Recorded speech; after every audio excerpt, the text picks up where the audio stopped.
దాంతో అసలు అక్షయ తృతీయ అనగానే ఏమైపోతుంది? ఇప్పుడు నేను ఇప్పుడు అక్షయ తృతీయ అనగానే ఎంతసేపు గోల్డ్ గురించే మాట్లాడుతున్నా కదా! అవును. ఇదే కాన్సెప్ట్ వచ్చేసిందండి. అక్షయ తృతీయ అంటే బంగారం కొనుక్కోవటం అంతే. బిజినెస్‌ల వాళ్ళు, బంగారపు షాపుల వాళ్ళు సౌత్ ఇండియాలో విపరీతంగా ప్రమోట్ చేశారు జయ.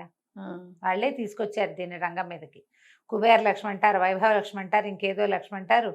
లక్ష్మీదేవి మీ ఇంట్లోకి రావాలంటే ఇవాళ మీరు బంగారం కొనకపోతే మీ ఇంట్లోకి రానే రాదంటాడు. ఇప్పటిదాకా నేను ఒక్క అక్షయ తృతీయ కూడా కొనలేదు జయ. కొనుక్కోలేదు. మా ఇంట్లో లేదు అసలు, మేము ఎవరం చేయం. ఓకే. కుదిరినప్పుడు కొనుక్కుంటాం. అది కుదిరితే కొనుక్కోవటం. చైత్ర వైశాఖ మాసాలు వసంత ఋతువు. ఈ వసంత ఋతువులో వచ్చే రెండో మాసం వైశాఖ మాసం. ఈ వైశాఖంలో వచ్చే తృతీయ రోజున ఇక్కడ ఈ ఒక రోజుకి ఎన్ని అద్భుతమైన విషయాలు చెప్తారో. నరసింహస్వామి ఆవిర్భవించిన రోజు అంటారు, ప్రహ్లాదుడికి కనపడిన రోజు. ఒక పాయింట్ ఒక చోట చెప్తారు. హైగ్రీవ అవతారం వచ్చింది ఈ రోజేనంటారు ఇంకొక చోట. లక్ష్మీదేవి కనపడింది ఈ రోజే అంటారు ఇంకొక చోట. రాముల వారి పట్టాభిషేకం అంటారు. అన్ని నెలల్లోనూ రాముల వారి పట్టాభిషేకం కనపడుతుంది. ఒక్కో పురాణంలో ఒక్కొక్క రకమైన గాథలు కనిపిస్తాయి. మనకి పండుగలు పర్వదినాలు అని 2 పాయింట్లు ఉంటాయి జయ కదా. మిగిలిన ఏ దేశాల వాళ్ళకి ఇలా ఉండవు. సెలబ్రేషన్ డేసే ఉంటాయి. మనకి 2 వేరు. సెలబ్రేటింగ్ డేస్ వేరు, ఆస్పీషియస్ డేస్ వేరు. ఆస్పీషియస్ సెలబ్రేషన్ డేస్ ఏమో పండగలు, మనం పండగ చేసుకుంటాం ఎవరి తరహాలో వాడు. ఆస్పీషియస్ డేస్ అంటే పర్వదినాలు, పవిత్రమైన రోజులు. వాళ్ళకి ఒట్టి పవిత్ర దినాలే ఉంటాయి అన్ని, అప్పుడే సెలబ్రేషన్స్. మనకు అది వేరు ఇది వేరు. పైగా ఒక్కొక్క రాష్ట్రంలో ఒక్కొక్క ప్రాంతంలో, మన రాష్ట్రాలు తెలుగు రాష్ట్రాల్లోనే ప్రాంతాల వారీగా ఈ పూజా విధానాలు కొంచెం మారుతాయి. ఈ అక్షయ తృతీయ నాడు ఏంటంటే ఈ రోజున ఏది చేసినా అది అక్షయం అవుతుంది. శుభం. అది పాయింట్. శుభం కాదు, డబల్ త్రిబుల్ అవుతుంది. ఓహో, అక్షయం అవుతుందా? అక్షయం అవుతుంది, అక్షయంగా అవుతుంది. అక్షయం కావటం అంటే ఏంటంటే అబండెన్స్ ఉంటుంది, చాలా సమృద్ధి, వృద్ధి చెందుతుంది. 1 గ్రామ్ బంగారం ఇప్పుడు కొనుక్కుంటే ఏడాదంతా మనకు బంగారం కొనుక్కునే అవకాశం లభిస్తుంది. ఈ అక్షయం అవుతుందన్న ఒక పాయింట్ పట్టుకొని మనకి బంగారానికి ప్రమోషన్ జరిగింది. ఇది మంచిదే. బంగారం కొనుక్కుంటాం ఈ రూపాయన అయినా. మనకు బంగారం అవసరం కదా, పెట్టుబడులకు అవసరము, ఆడపిల్లలకి ఇచ్చుకోవడానికి అవసరము, మనకే ఏదైనా ఏమన్నాలి దాన్ని, డబ్బు ఆపదకి ఆదుకునేది బంగారం.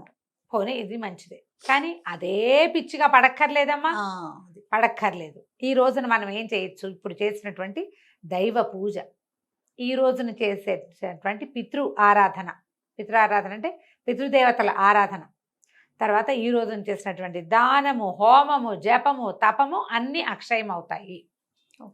దీంతో పాటు కొనుక్కుని ఏదైనా వస్తువు తెచ్చుకోవటం కూడా. ఏదైనా మంచి వస్తువు మీరు కొనుక్కోదలుచుకుంది, నెయిల్ పాలిష్లు కావాలా, నెయిల్ పాలిష్ కొనుక్కో, పెరుగుతాయి. నగ కావాలి, నగలు కొనుక్కో, నగలు పెరుగుతాయి. మనం ఏం చేసాము? ఈ దానము, జపము, హోమము, పూజా విధానం అన్ని వదిలిపెట్టేసి ఓన్లీ గోల్డ్ మీదకి వెళ్ళాం. అవును కాదు, ఇది ఈ రోజున మనం పూజ బాగా చేసుకోవాలి. శుభంగా జరుగుతుంది, సంవత్సరం అంతా పూజ జరుగుతుంది మన ఇంట్లో.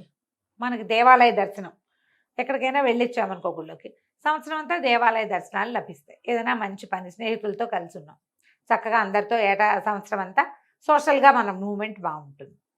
పూజ జపం చేసుకోవటం, తపం చేసుకోవటం, తర్వాత మోయనివ్వటం ఎవరైనా పెద్దవాళ్ళకి, బ్రాహ్మణులకి ఏమంటారు, మన దేవాలయాల్లో ఉండే అర్చకులు, పురోహితులు ఎవరికైనా మన నాన్న పేరు, తాత పేరు, అమ్మమ్మ పేరు చెప్పి వాళ్ళకి పొత్తర్లు ఇవ్వటం, అవి కూడా చాలా మంచిది. ఏదైనా కొనుక్కుని తెచ్చుకోవచ్చు. ఈ రోజున ఇచ్చినటువంటి పువ్వుల దానం కానీ, పళ్ళు దానం చేసుకోవచ్చు.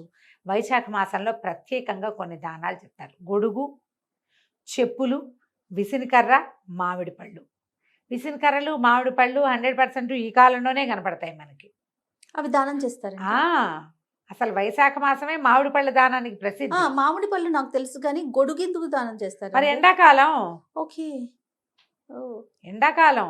ఇప్పుడు నువ్వు గొడుగులు రాముడికి దానం చేయాలంటే నువ్వు ఆలోచిస్తావనుకో, మీ పని మనిషికి ఒక గొడుగు కొనిపెట్టు, అది ఎండలో నడిచొస్తుంది మీ ఇంటికి, చాలు. సూపర్. చెప్పులు కొనిపెట్టు, వాచ్మెన్ పిల్లలకి 2 జతలు చెప్పులు కొనిపెట్టండి, చాలా మంచిది. ఇప్పుడు వాళ్ళు చెప్పులు వేసుకున్నప్పుడల్లా ఆ బ్లెస్సింగ్స్ ఎక్కడికి వస్తాయి జయ? మనకే వస్తాయి కదా. అది మనకి ఎక్కువ వస్తుంది అనమాట. బంగారం కొనుక్కోగలిగితే మహత్తరంగా, నిరభ్యంతరంగా, నిరాటంకంగా కొనుక్కోండి. ముకుంద జ్యువెలర్స్ కూడా వెళ్ళి కొనుక్కోవచ్చు, సూపర్, ఇష్టం. కానీ దీంతో పాటు లక్ష్మీ పూజ చేసుకోండి. ఓకే. లక్ష్మీనారాయణల వివాహమైన రోజు అన్న మాట కూడా ఒక చోట చెప్పబడుతుంది. ఆహా. ఈ లక్ష్మీ పూజ చేసుకోండి, ఇంట్లో పూజ చేసుకోండి. నిత్యము పూజ ఆరాధన చేస్తారా, మరి 4 పువ్వులు పెట్టి కాస్త పాయసం చేసి, ఈ రోజున దుర్భాషలు ఆడడం, తిట్టడం, పోటాడడం, మొగుడు పెళ్ళాలు కొట్టు చావడం అవి చేయొద్దు. అక్షయం అవుతుంది. ఇవాళ కొట్టుకున్నారంటే ఏడాది అలాంటివి చేయొద్దు. ఏదైనా సంబంధ బాంధవ్యాల్లో ప్రాబ్లమ్స్ ఉంటే సార్ట్ అవుట్ చేసుకోండి. చక్కగా దానం చేయండి. నేను చెప్పిన ఈ 4 వస్తువులే కాకుండా పళ్ళు ఏవైనా మనస్థానంలో అవి కొంటాం, అవి ఇవ్వచ్చు. మామిడి పళ్ళు అవకాశం ఉంటే వైశాఖ మాసం అంతా మామిడి పళ్ళు ఇస్తే మంచిది. ఓకే. ఈ గొడుగు, చెప్పులు, విసినకర్రలు, పువ్వులు, పళ్ళు, కూరలు, కూరగాయలు కూడా చేయటం అంతేనండి.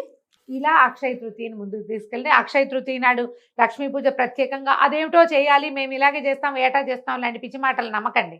మీ ఇంట్లో ఏం పూజ చేసుకుంటారో అది చేసుకోండి. అవన్నీ అక్కర్లా. వేరే వాళ్ళ పూజా విధానాన్ని మీకు చూడక్కర్లేదు, మీకు వాళ్ళు చూపించాల్సిన అవసరం కూడా లేదు. మన ఇంట్లోనే లక్ష్మీ పూజ, లక్ష్మీ అష్టోత్తరం చదువుకోవటం, అమ్మవారికి శనగపప్పు వేసింది ప్రీతి అని చెప్తారు, ఆమెకి శనగ ప్రీతి. పాయసంలో కొంచెం శనగపప్పు వేసి నివేదన చేసుకోండి. లేకపోతే ఏ బూర్లో వండండి, మీకు చేత వస్తే బూర్లో బొబ్బట్లో వండుకోండి, మైసూర్పాకు లాంటిది చేసుకోండి, చక్కగా నివేదన చేయండి. అమ్మ తల్లి ఏటా చక్కగా మేము ఇలాగే పూజ చేసుకునేలాగా ఏటా చేసుకునేలాగా ఇవ్వని చక్కగా దండం పెట్టుకోండి. ఇంట్లో పెద్దవాళ్ళు ఉంటే వాళ్ళ చేతికి 2 అక్షింతలు ఇచ్చి అక్షింతలు వేయించుకోండి. చిన్నపిల్లలు ఉంటే మీరే వాళ్ళకి వేయండి. ఇల్లు శుభ్రంగా ఉంచండి. ఈ రోజున ఏవి చెత్తలు అవి ఇవి బూజులు దులపటాలు అవి చేయబోకండి. ఏడాదంతా దులుపుకుంటూనే ఉండాల్సి వస్తారు మీరు. ఓకే. ఇల్లు క్లీన్గా ఉంచుకోండి. పని వాళ్ళతో తిట్టి పోట్లాడి గొడవ పెట్టుకోవద్దు. పక్కింటి వాళ్ళతో తగాదాలు పడకండి. సాధ్యమైనంత ప్రశాంత చిత్తత ఒకటి ఉండండి. అది అక్షయంగా మీకు మళ్ళీ లభిస్తుంది. ఇదే అక్షయ తృతీయ. ఇంతకంటే పెద్దగా ఏమీ చేయక్కర్లేదమ్మా. కొనుక్కోగలిగితే కొనుక్కోండి. నిన్న ఎవరో గురువుగారు చెప్తున్నారు, ఒకవేళ మీరు బంగారం కొనలేకపోతే లవణం కొనుక్కోమంటున్నారు. ఉప్పు కొనుక్కోవచ్చట ఈ రోజున. ఉప్పు కూడా బంగారంతో సమానము అని నేను ఎప్పుడు వినలా, ఆయన ఎవరో చెప్పారు. నేను ఓకే, మంచి మాటే. అంతేగా. ఏం కొనలేకపోయామని దిగులు పడకుండా ఏదో ఒకటి కొనుక్కొచ్చుకోండి హాయిగా. మీరు సరే బంగారం అంటే మీ ఇష్టం, ఇంకేం కొంటారు? ఏం కొన్న చేయాలి, వంటింట్లోకి ఏం కొనుక్కోరా? అలా అక్షయ తృతీయ వ్యవహారంగా నేను ఎప్పుడు చేయలేదు. చేయాలి ఒకవేళ కొందలుచుకుంటే అలా ఏదైనా అనిపించింది అనుకో, ఏదో ఒకటి యుటెన్సిల్స్ ఉంటాయి కదా ఇంట్లో, సామాన్లు అవసరమైనవి, అవి కొనేస్తారా? పూజ చేసుకుంటాం. పర్వదినం అంటే పూజ పెంచుతాను చేయ నా స్టైల్ అది.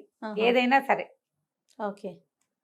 పూజా విధానాన్ని కొంచెం ఏ దైవానికి సంబంధించిందిగా చెప్పబడుతుందో వాళ్ళ ఇంకో 2-3 స్తోత్రాలు అదనంగా చదువుకుంటారు. ఈ రోజువారీ నివేదన కాకుండా ఇంకేమైనా కొంచెం తయారు చేస్తా. నేను పోటాట్లు గిటాట్లు వాటి జోలికి నేను వెళ్ళను. అదే కదా, అది జరగవు సాధారణంగా. ఎవరి గొడవల్లోకి నేను వెళ్ళను. అవును. ఓ దండం పెట్టుకుంటాను, ఎక్కువ కృష్ణారామ అనుకుంటా నేను, అంతే. రైట్ రవి గారు, నమస్తే. నమస్తే.